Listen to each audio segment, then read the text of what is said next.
This is honestly absolutely insane. What am I doing in my life? Everyone, it's Emily Fox. Today's video is gonna be my October/fall TBR. Yeah, my TBR is ridiculously long, so I feel like it kind of includes some of the stuff that might be in November because there's no way I'm gonna read all of these. But I don't know when to stop. When I just make a pile to read, it's just never ending. So yeah. So it's a bit excessive, but we're just gonna pretend everything is okay. Ooh, by the way, before I forget, I will link down below, I did plus here my fall recommendation books that I did last year because I have read some horror thriller mysteries since, but none were good enough to be added to this list, so I'm still sticking to it, still recommend the books on this list, basically. Now let's jump to the TBR. Let me start by my big book of the month. If you don't know, one of my challenges this year is to read big books, and each month I choose one or pick one in my little jar to read. And since it's fall, I still have to read this horror book, so it was just perfect timing. Actually, it's kind of horror, post-apocalyptic. The Stand by Stephen King. This is absolutely terrifying. It's like humongous, but I've been told so many times that this was going to be one of my favorite books since I like post-apocalyptic. And I read earlier this year Swan Song, which, like, these two are always mentioned. People either love one or the other. I'm curious to see how they compare. And yeah, I'm excited. I do have the audiobook of this one on Audible, so I may go back and forth between the two because one of the things is at the end of the month I'm traveling and I'm going to be away like 9 days, 10 days. So really this TBR doesn't make sense unless I include some audiobooks or some books that I can easily travel with. No, this one is not ideal, but I feel like maybe the audiobook would be a way to go through it because I am scared as hell of this one. Actually, before we go to all of the mystery, thriller, horror books that I'm hoping to read, I'm gonna go through the ones that aren't in those categories. The first one is The Aloha of Law by Brandon Sanderson. This is technically book 4 in the Mistborn universe. It's the first book in the second series in the same universe. You're following different characters, and I just couldn't wait to continue. I'm currently listening to it as an audiobook, but I do have the physical copy, and I have like 5 days left or something in the audiobook because I was late to start it. I got it from the library basically, but I will be forced to finish it as a physical book. It's fine. I have been meaning to finish this series forever. I believe the 4th book in the second series is coming out at the end of next year, so I want to be up to date so I can continue the series and just finish it in time. So, and then the other 2 books are book 2 and book 3 in the Broken Earth trilogy. I read the first one last month. Absolutely loved it, and I need to finish the trilogy to count for my challenge, but at the same time I'm hoping to just wait as long as possible so I can read all the mystery horror thriller books that I'm supposed to be reading during the fall, but I will most likely crack and read the rest because this is so good. Now let's get to the good stuff because I have a lot. The first book is the one that I'm currently reading, and it is All the Missing Girls by Megan Miranda. This is a mystery, and the twist to it is how it's written. Basically, the book starts normally. You're following a woman who goes back to the little town she grew up. Her best friend disappeared, I believe, when she was 17, and then never to be found again, and she decided to leave to school and everything. But then her dad is currently struggling. I believe he has dementia. It hasn't been said yet. She came back to like sell the house and everything, but a different girl disappears, and then you're sent forward day 15, and then you're going back each day until the day the woman actually disappeared. And so far it's good. I'm like only like 100 pages into it, but I'm into it. I love how different it is, and I'm hoping the twist is going to be good towards the end, or like I'm trying to like figure out who did it. I have obviously an idea, but doesn't mean I'm right. I'm excited. I'm liking it. I feel like the reviews were a little bit all over the place with this book, but I like the idea of going backward through the story. So far, so good. I have a few classics that I wanted to read because I haven't read them yet, and I recently got them. The first one is Frankenstein by Mary Shelley. It's one of the only horror classics that I can think of that were written by a woman, and this is like so popular, and I feel like I should have read this type of thing. It's not super long. It's like just under 200 pages, although it's written really small, but I may have time to go through it. I hope I do because I mean, it's a classic gothic thriller. Perfect timing to read it during the fall. And book number 2 is The Strange Case of Dr. Jekyll and Mr. Hyde.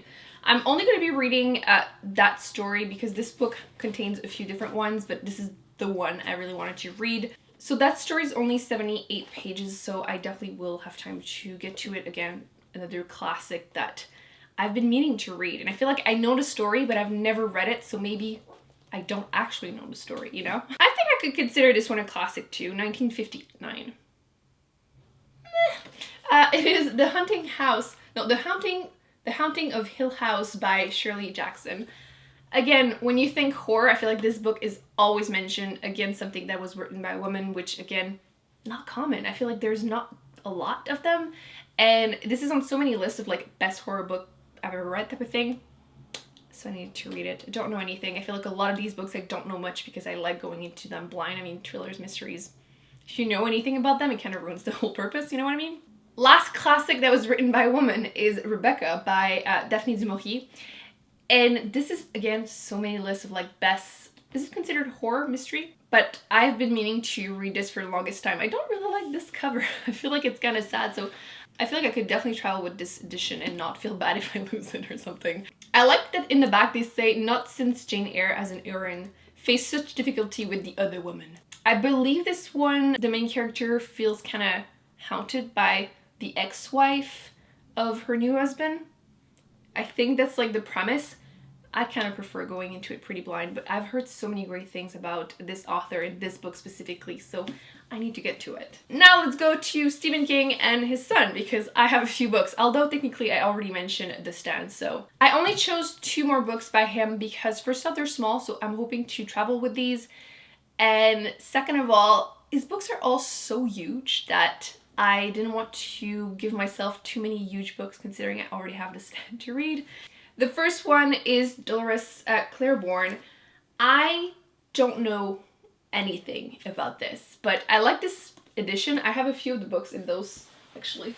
This format, as you can see. Last year I read The Running Man and The Long Walk, which is my favorite by him so far that I've read. So I really like this edition. It's like really comfortable. I don't really like mass market paperback, but these ones are like floppy enough and easy to read and travel with, so I'm very happy with those. They're pretty much the exception to that rule. Yeah, I have this one to read. I've heard that the main character is really interesting here, and I have Christine, which I know it's about a car. And that's pretty much all I know. You know what? I think I want to also add Cujo, because I've been meaning to read this one. Do you see how old this one is? I got it at a library sale because, I mean, the books were like 25 cents that time. 81, so yeah, it's actually kind of old. In my head it's been like, oh, it's been 20 years. No, it's been like 40. And do you remember it back? Yeah, we have huge creepy picture of Stephen King, which, I mean, it's a great picture of him, don't get me wrong. It's just funny because it's absolutely huge. So I think those will be enough of his books with The Stand to try and attempt to read during the fall. Hopefully I get to them. I'm hoping to like them. I really like how creepy his stuff is, but I usually hate his endings, but I've kind of accepted that, so I'm going into it knowing it's probably gonna happen, but I'm excited. Oh, I know Cujo is about a Saint Bernard, a dog. Yeah. And I also love, by the way, that all his books are kind of vaguely related, like they're basically all in the same universe. One by his son, which is Heart-Shaped Box by Joe Hill. I wasn't sure if I wanted to put this one or Nosferatu. Is that the one about vampires? But this one is a bit shorter, and I am a little chicken and I have so many big books already. I'm probably gonna keep this for next year. But I've heard great things about this one too. Even though I don't know anything technically about this story, I've heard great reviews overall. So I'm hoping to get to that one too, because literally my bottom shelf on this IKEA thing is just Stephen King books and his son. So I need to actually get through them, and they're perfect for the fall, right? The next one might make a few people giggle. Abandoned by Blake Crouch. Long story short, I read 2 books, well, 1 book and then a book series by Blake Crouch, loved them, and then decided to buy more books by him and hated every single one I read. And this is the 3rd book. Basically, I hated the 2 of the ones that I read, and this is my last hope. Otherwise, I just give up on his old stuff and will focus on newer books that he may come out with. I feel like his writing improved drastically since his older stuff, / some of his weaknesses are still weaknesses, but I feel like the story is good enough to compensate. I'm really terrified to actually read this and hate it too, but apparently this one is better than other ones. Yeah. It's kind of floppy. That's the good part about this. I'm honestly really nervous to read it. Or more because I told you I am absolutely insane and I will never go through all of these, but we shall try. I have the 13th... Wait, so many T's and H's here. It's like literally my worst nightmare in one title. The 13th Tale by Diane Setterfield. In this book, you're following an older woman who is telling her last story, I believe, before she dies type of thing. People were saying that it's kind of similar in that aspect to The Seven Husbands of Evelyn Hugo, which probably shouldn't compare it other than that because I feel like the bar is going to be way too high if I say that, if I think that. But it's supposed to be quite gothic feelings, and obviously it's fall, so hopefully this will give me a little break from all that horror stuff. I realized that I didn't have a lot of thrillers on my shelves because I usually get them from my library, and I may do that. But just in case, I wanted to add one from my shelf. This is The Woman in Cabin 10 by Ruth Ware, which I still haven't read this. It needs to happen. I really like the cover.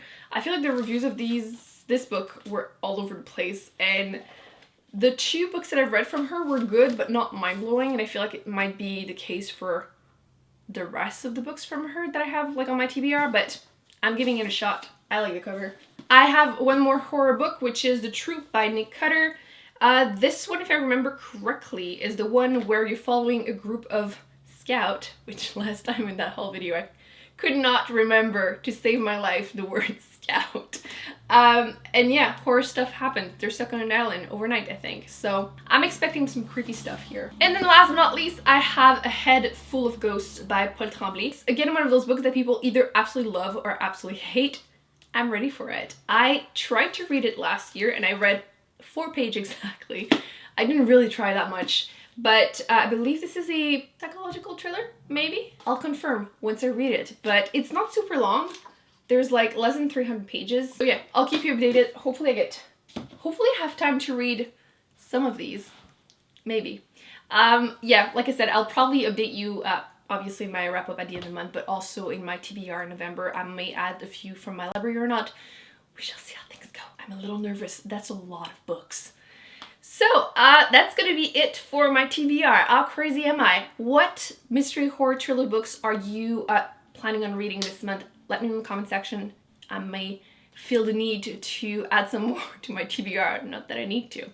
Don't forget to give this video a big thumbs up if you enjoyed it. Don't forget to subscribe to not miss any future videos. I will be putting on the screen other videos that I've done, including the fall recommendation book that I mentioned earlier, and I will see you in my next video. Bye.